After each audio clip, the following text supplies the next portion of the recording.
Hey everyone, it's Shuai D here. Great to see you again. I'm currently in Flushing, New York in the United States. As you may know, Flushing is one of North America's biggest food hubs with a large Chinese population. Walking here feels just like being in a small town back in China. In this video, I'll show you what America's Chinatown looks like. Arriving on Main Street, you can feel the bustling atmosphere and see various vendors on both sides.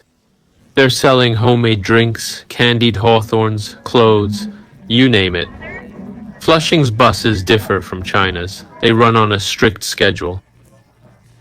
So people line up at specific times to catch their bus. Walking down Flushing streets feels like being back in China. I don't see any non-Chinese faces. It's quite funny when you think about it. We're actually the foreigners here, but there are so many Chinese people around that when Westerners visit, they might feel like they're the outsiders. Opening a shop here must be tough due to high foot traffic, hence many street vendors. We're now at the New World Mall. Let's check out their food court. Flushing has several food courts, both big and small. Entering the food court, you can see it's packed with people, surrounded by numerous food stalls on all sides. Order, eat at the table, and leave. It's that simple. No tipping needed here. Cash only, no tax. So, prices are quite cheap. There's a wide variety of food: snail noodles, spicy mix, beef noodles, and other local dishes. This intersection is Flushing's busiest area, with bus and subway stations nearby. There are dozens of shops and restaurants here. I feel most people living in Flushing, New York are self-employed, running their own eateries or small businesses. There's a dried fruit shop selling Tianjin sugar-roasted chestnuts, and next to it are guys selling headphones from who knows where. Mailboxes and newspapers are plastered with ads. There's a lady selling English textbooks, and she's also selling insoles and old Beijing cloth shoes on the side. Next door is McDonald's. Her 2 fish burgers cost $7. There's also a flower shop selling veggies and plants. Next to it is a store selling slimming underwear. Now we're at Shanghai Yuyuan Snack Bar. The small staircase leads to a massage parlor on the second floor. We've arrived at Shaxian Snacks. The menu looks similar to those in China, and the prices are very reasonable. Flushing's main feature is the shops lining both sides of the street. Every available wall space is covered in ads. These ads are only limited by your imagination, not your sight. The roast duck place also sells BBQ pork rice for $9 a serving.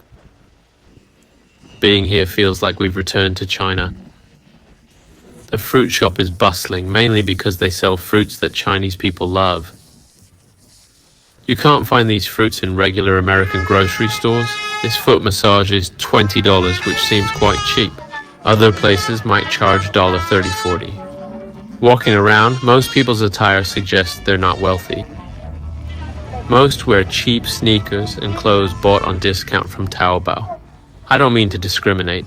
I just feel most people here might be recent immigrants. They come here to work hard, earn dollars, and send money back to China. Working in the US for a year might equal 3 years' income back home. New arrivals often struggle with English, stick to Chinese communities, and may get scammed. So I feel life here isn't actually that easy. I've noticed many Chinese women working the streets in certain areas. This is something I never saw in China or elsewhere in the US. It's specifically in Flushing, New York.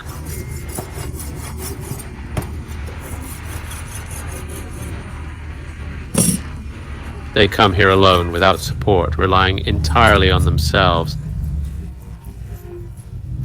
Everyone's just trying to make a living. That's why we see all sorts of odd things being sold on the streets. These sellers likely did similar work before coming to the US. With poor English and limited options, they fall back on familiar trades. Flushing police often overlook these women, recognizing their vulnerability. Without this work, they'd have no income and couldn't survive.